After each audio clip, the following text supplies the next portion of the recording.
Motor Fire 1.316 1.016 com injeção 7.3H4 Bosch.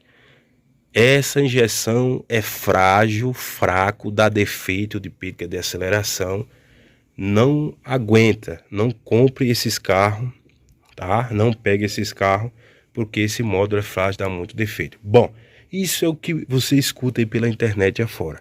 Pessoal, quem fala isso é porque não conhece de verdade o circuito, o sistema eletrônico embarcado nesse carro. Até hoje é um dos mais avançados.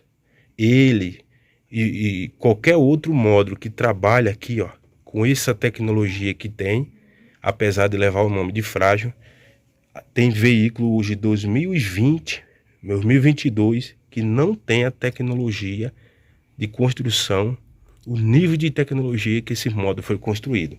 E detalhe, para quem não sabe, esse módulo se der defeito na parte de bobina, na parte de bico, na parte de corpo de borboleta, na parte, eles não têm reparo.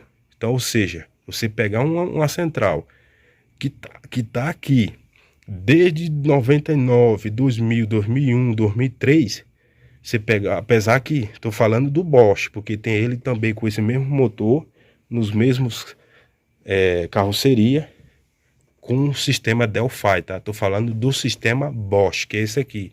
Você pegar um módulo desse, de 2001, e ele tá aqui rodando até hoje, original de fábrica, sem dar nenhum defeito, você falar que um módulo desse é frágil, é fraco, não compre porque eles dão muito defeito, pessoal, me desculpe, mas isso é uma baita de uma falta de conhecimento. Por quê? Lembrando, quem é técnico na área de conceito central, e eu entendo dessa área, eu mexo com mecânica, não é de hoje, há 12 anos, estudo injeção eletrônica há mais de 10 anos e também fiz curso de reparação e programação de módulo. Então eu falo com conhecimento de causa. Este módulo aqui, na minha humilde opinião, é um dos mais duráveis que eu já vi até hoje nos sistemas de injeção eletrônica, desde aquela época até hoje. Você pegar um módulo desse 2001 e tá funcionando perfeitamente, redondinho, tá? Até hoje. Lembrando, por que eu sei que até hoje ele é original? Mesmo que esse aqui não fosse uma original do carro, fosse um outro já usado, continuaria sendo original, porque eles não têm reparo. Se der defeito no bico, de acionamento do bico, no acionamento da bobina de ignição, no corpo de borboleta eletrônico, eles não dão reparo, ou seja, ainda são originais. Vamos lá. Outro detalhe, particularidade. Por que esses sistemas motor Fire 1.0, 1.3, 16 válvulas, eles são tão econômicos em relação a muitos veículos até atuais? Você pegar um carro desse, 2001, claro que com as revisões em dia, vela, cabo, os bicos de injetor, tudo limpo, bonitinho, filtro de ar, filtro de combustível, né? A parte de mecânica do motor estando boa e a parte de componentes, os acessórios, tudo perfeito.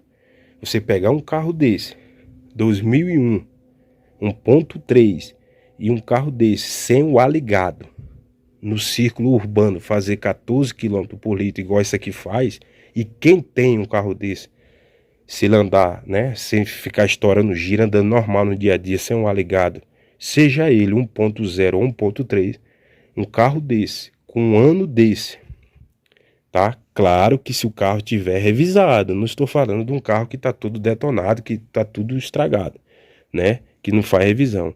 Fazer 14 km por litro na cidade, pessoal, é extremamente interessante seu custo-benefício. Lembrando, esse aqui é o completo, com ar-condicionado, direção hidráulica, né? Direção hidráulica. Ali, ó. Eu tenho até que lavar aqui esse motor, que eu tirei o vazamento da gaiola e ainda tá sujo de óleo ali por baixo. Bom, é completo, tá? Vidro elétrico, trava. Bom, resumindo, você pegar um carro desse, com um ano desse, com esse conjunto de motor, lembrando, Essa autonomia só faz com esse motor aqui, ó, com esse conjunto, seja ele 1.0 ou 1.3. O 8 válvula, quem tem, não faz essa quilometragem na cidade. Outra coisa, esse carro aqui, ó, com os pneus calibrados, o carro alinhado, tá? Se você andar de 130 para trás na rodovia com a injeção eletrônica, tudo bonitinho, esse carro eu já cheguei a fazer 17 km por litro na estrada. Então é extremamente interessante, por isso que eu mantive esse carro até hoje. E lembrando, esse carro ele dá menos defeito. Quem é mecânico sabe, esse carro raramente você mexe no motor dele. O que eles dão de vez em quando é um vazamento na gaiola, mas porque é muitos anos de uso, né? Tudo vai se degradando. Mas eles dão menos defeito de cabeçote, de queima-roda de cabeçote. É claro que se tiver tudo revisado, tiver tudo funcionando perfeito. Eles dão menos defeito de cabeçote do que o Fire 8 válvula. Motor também, tá? Esse carro quase não dá um defeito de motor. Quem é mecânico sabe. Bom, resumindo, você pegar um sistema desse, tá? Outra particularidade que essa injeção eletrônica que muitos técnicos não sabem. O porquê que esse carro é tão econômico. E porquê que ele desenvolve tão bem na rodovia, tá? Quem tem um carro desse revisado, na estrada você vai ver o tanto que esse carro rende. Em ultrapassagem, em subida, ele não cai fácil rotação, ele não perde torque fácil. Mas por que que ele tem esse custo-benefício? Primeiro, eu tenho um motor multiválvula, ou seja, eu tenho multiválvula, e se eu tenho mais válvula, pessoal, em relação a outro, o carro 16 válvulas, por natureza, ele vai ser mais econômico e na rodovia ele tem mais torque e mais potência. Lembrando, por quê? Porque eu tenho um cabeçote que eu tenho duas válvulas para sugar ar para meu motor e tenho duas válvulas de escapamento, ou seja, eu tenho 4 válvulas por cilindro. Vamos voltar para o carro turbo. Por que que o carro turbo ele rende mais potência em relação ao aspirado? Exatamente por isso. Porque o turbo ele consegue, através da rotação do motor girando a turbina, sugar mais ar para dentro do motor. Por consequência, eu tenho um volume maior de massa de ar. Consequentemente, eu vou conseguir injetar mais combustível, eu vou ter mais eficiência desse motor. Então, por que que o motor 16 válvulas sempre em relação ao 8 válvulas vai ser mais potente e mais econômico? Exatamente porque ele rende mais. Ele tem mais torque, é verdade que de baixa o torque dele vem mais lento, mais em alta. Você jamais numa subida, numa serra ou pesado, um carro 1.3 8 válvulas e 1.3 16, o 16 sempre vai render mais. E outra coisa, então aliado a um motor, né, multiválvula, bem calibrado, né, bem ajustado, aliado ao afinamento dessa injeção eletrônica que você tem esse custo-benefício do conjunto. Outro detalhe que poucos técnicos sabem, esse sistema de injeção eletrônica que alguns falam mal porque não conhecem, esse carro é o único que eu vi até hoje com esse nível de tecnologia trabalhar com injeção eletrônica sequencial, doutor, você é doido? Esse carro não é injeção sequencial. Esse carro, pessoal, com esse sistema de injeção eletrônica, ele trabalha com injeção sequencial fasado. Ou seja, o módulo de injeção eletrônica só injeta no cilindro que está em admissão o combustível. Quando você tem o 8 válvula, né? Depende, tem 8 válvulas também que trabalha com injeção sequencial, mas o sistema sequencial, pessoal, ele trabalha injetando. Se o cilindro 1 está descendo, a central só vai injetar no bico 1, tá? 1, 3, 4, 2. Quando ele não é sequencial, a central vai injetar no cilindro 1 e no 4. Só que no cilindro 1, eu vou estar aproveitando a energia total daquele cilindro. Já no 4, quando um tiver aqui em admissão, o 4 vai estar com a válvula aberta para o escapamento, ou seja, jogando a compressão para fora, perdendo eficiência, tá? Funciona perfeito, redondo, trabalha, porém na eficiência de economia de combustível e de torque, isso me traz uma perda em relação ao sequencial, que é esse caso. Então a central só vai injetar no 1, no 3, no 4 e no 2, só nas válvulas de admissão, tá? Sequencial. Com isso eu tenho mais torque, tá? Nesse motor, eu tenho uma economia maior de combustível e um maior aproveitamento na hora da explosão. Por isso que esse motor rende bem. Sim, mas que loucura é essa você falar para mim que esse carro trabalha com injeção sequencial fasada? Um carro antigo desse. Lembrando, se você pegar outros carros antigos da Fiat, como o Palio Candy, né? Siena, com motor Fiasa 1.616, aquele que tem aquele cabeçotão bem largo, ele já trabalhava com injeção sequencial, só que tem uma grande diferença dele, daquele motor para aquele sistema de injeção para essa. Qual é? Aquele lá, pessoal, ele tinha o sensor de fase na polia de admissão. A central monitorava a posição do comando através de um sensor de fase que fica atrás da polia. Esse aqui não tem nada. Ele só tem uma polia e o sensor de rotação. Se você for olhar no cabeçote aqui, ó, nenhum local do cabeçote você vai ter nenhum sensor de fase nele, a não ser o sensor de rotação que está lá embaixo. Ó. Esse carro fisicamente não tem sensor de fase. Aí é que muitos vão arrancar o cabelo da cabeça por não conhecerem, muitas das vezes falam mal as particularidades do sistema de injeção eletrônica e falam mal desse aqui sem saber. Pessoal, a central desse carro faz o controle, faz a injeção de combustível fasada, ela faz a injeção de combustível, tá?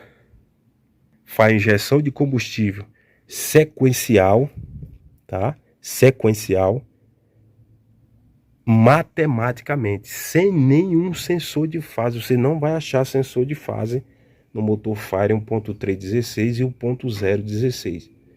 Olha para você ver o nível de tecnologia de uma central, de um sistema de injeção eletrônica lá da década de 2000, 2001, 2002, tá? Bosch, tá? Tô falando do sistema Bosch. Essa central faz injeção de combustível sequencial, fasada, porém sem nenhum sensor de fase físico. Olha o nível de tecnologia desse módulo, o nível de inteligência do módulo. Então vamos lá. Então como é que você fala isso? Esse sistema aqui, pessoal, faz o seguinte: quando você dá partida no carro, principalmente na fase fria de manhã, a central vai utilizar essa estratégia para fazer injeção sequencial. Ela vai dar partida, vai levar a rotação lá em 1200 RPM, vai manter acelerado. A central vai cortar o pulso do bico 1 por 2 vezes. Neste momento a rotação cai, matematicamente o módulo identifica o cilindro 1 e começa a partir dali ejetar no 1, no 3, no 4 e no 2. Ah, você não acredita? Pega um vídeo anterior que eu tenho aqui no canal, que eu mostro lá no osciloscópio eu dando partida e a central cortando o pulso 2 vezes do cilindro 1. Toda vez que você desliga, lembrando, na fase fria, a central corta o pulso do bico 1 2 vezes. E você pode ir lá no scanner e ver, lá no scanner não, lá no painel ou no scanner você vai ver, não tem nenhum código de falha. E ela corta o pulso do cilindro 1 por 2 vezes, para identificar a fase do motor e começar a injetar sequencial fasada, tá? Outra particularidade, quando o motor já está quente, já está aquecido, a central só corta o pulso uma vez do cilindro 1. Toda vez que você desligar a chave, que ligar o motor, com o motor já quente, só vai cortar uma vez. De manhã, na primeira partida, a central vai cortar 2 vezes. Você pode pegar o osciloscópio e fazer o teste no cilindro 4, frio ou quente, você vai ver que hora nenhuma a central desliga o pulso do bico. Então, pessoal, muitas pessoas falam mal dessa injeção eletrônica porque não conhecem. Mas, para a época, o nível de tecnologia de construção desse módulo e o nível de programação e precisão da injeção eletrônica era absurda para a época. Ó, só para você ver. Olha o módulo de injeção eletrônica do HB20 2017. Olha o tamanho desse processador. Olha o tamanho dessa placa. Por que que o módulo do HB20, apesar de ser mais novo em relação a esse aqui, que é um Bosch, que é híbrida, ele é menos eficiente, não estou dizendo que tem nenhum defeito, ele é menos eficiente em termos de componente. Por que que essa placa é maior? Pessoal, essa placa é maior para dissipar calor. Olha todo o componente que ele...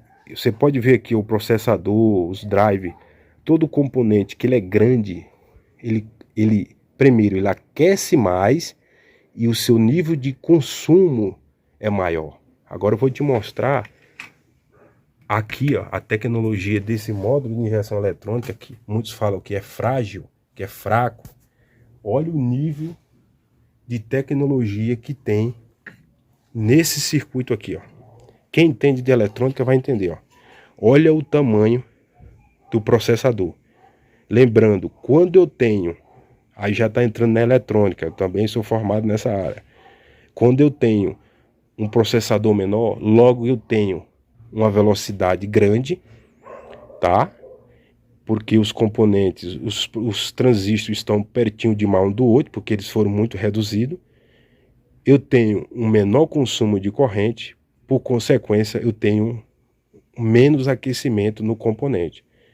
Ora, e outro detalhe em relação a esse aqui, ó, do HB20 2017.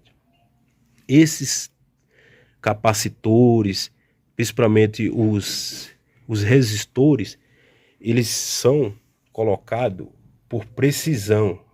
Aqui não, ó. Aqui é calibrado, olha lá, olha para vocês verem ali os resistores. Tudo desse módulo aqui é calibrado a laser, pessoal. Ou seja, a máquina a laser calibra os resistores a um nível de uma precisão tão grande. Isso aqui é o micro do micro da eletrônica.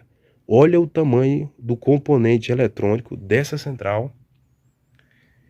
Lembrando, quando eu tenho circuito híbrido, vocês podem pesquisar aí para você ver. O circuito híbrido, pessoal, ele aguenta maior temperatura, ou seja, ele é mais resistente a alta temperatura ao longo do tempo, tá? E ele esquenta menos por natureza, o seu circuito eletrônico esquenta menos por natureza, tá? Porque os componentes são minúsculos, calibrado a laser, o nível de precisão. Esse modo de injeção eletrônica, pessoal, você pode desligar esse sensor MAP aqui, ó, ligar a chave, ele vai acender a luz de injeção. Você engata o MAP aqui, ó, da partida, funciona o carro, a luz vai ficar acesa no painel. Você der uma volta, duas, 3 voltas numa quadra, o próprio módulo de injeção eletrônica, o nível de precisão dele é tão alto que ele não precisa de scanner para apagar a luz de injeção. Ele apaga sozinho. Esse aqui, ó, não, ó, se você provocar um defeito, um sensor, alguma coisa, você tem que com o scanner é obrigado a apagar. Não que esse aqui é pior que esse, e nem que esse aqui é extremamente melhor que esse. O que eu estou te falando é a diferença de tecnologia. O circuito híbrido, ele tem uma alta resistência maior, por isso que esse modo de injeção eletrônica está aqui desde 2001, original, não tem reparo. É impossível um ser humano reparar, ó. Olha para você ver, você não consegue nem ver as perninhas do processador. Olha o tamanho da minha unha. Agora, olha o tamanho desse processador do HB20 2017. Então, pessoal, olha para você ver o nível de construção, o nível de eletrônica aqui foi levado ao limite, ó. tá? Então, olha para você ver. Lembrando, por que que esse sistema, por ele ser tão minúsculo e calibrado a laser, o nível de consumo de corrente dele, de tensão, é tão baixo que ele esquenta menos o seu circuito eletrônico por natureza. E outra coisa, eu tenho uma área de alumínio quase que duas vezes em relação a esse aqui, para poder dissipar o calor. Ou seja, eu tenho aliado o consumo devido ao seu nível de calibração, de ajuste a laser dos resistores ser tão preciso, o nível de consumo é muito baixo. Ou seja, o circuito interno da central aquece menos, tá? E aliado a isso, eu tenho uma área maior de alumínio para dissipar o calor desse circuito eletrônico ou do próprio funcionamento do motor, do cofre do motor, que ao longo do funcionamento, querendo ou não, esquenta a parte de alumínio. Eu tenho uma área maior para refrigerar o circuito interno da central, preservando os componentes por muito mais tempo em relação a esse aqui, tá? Porque eu tenho uma área maior de alumínio, os circuitos eletrônicos é tão minúsculo, tão pequeno, porém com um nível de precisão no funcionamento da injeção eletrônica que eu expliquei para vocês aqui, ó, tá? Então isso aqui, ó, é o limite da tecnologia da eletrônica embarcada, tá? O nível de precisão. Faça um teste que eu estou falando para vocês. Desligue qualquer sensor desse carro, tá? Pode desligar e ligue esse sensor de volta e você liga esse carro e pode sair andando com ele. Você vai ver, você vai passar 1 ou 2, 3 quebra-mola, ou ele vai apagar andando no percurso, ou o próprio modo de injeção eletrônica. Ele tem um nível de precisão tão absurda que ele consegue, ele mesmo, rapidinho ir lá no sensor, já detectou que está tudo voltando, que voltou a funcionar perfeito, e ele já auto se corrige. Em relação a outros módulos, que muitos você tem que desligar a bateria, fazer um reset ou só via scanner. Esse aqui é um módulo do HB20 2017, mas esse carro aqui, olha para você ver, ó. Quem é da área de reparo central, você vai ver que dá bastante defeito neste módulo. Então não venham me dizer que este módulo de injeção eletrônica é frágil e é fraco. Se você pegar um módulo desse aqui de um carro 2017, que deveria vir mais reforçado, né, mais com componentes bons, com tecnologia de ponta, você vai ver o tamanho do processador. Quem é da eletrônica sabe. Quanto maior é o componente eletrônico, maior é o aquecimento do próprio componente e do circuito eletrônico, maior é o consumo de corrente, de tensão, em relação ao circuito minúsculo como esse aqui, ó. O nível de precisão que eles alcançaram nesse circuito aqui é tão absurdo que o circuito eletrônico da central, o circuito impresso, tá? Digital e analógico, eles atingiram um nível tão absurdo de precisão que, ó, pra você ver, ó, você pode ver aqui, essa parte aqui, ó, praticamente é o corpo todinho só da placa do circuito eletrônico. Agora, olha aqui, ó, esse aqui.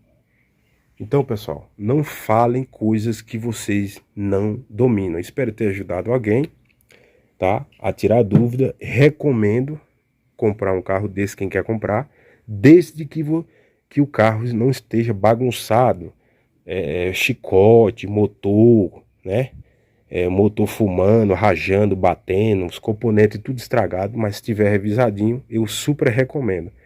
Um carro desse, 2001, 2002, 1.3, 17 na rodovia, 14 na cidade, tá?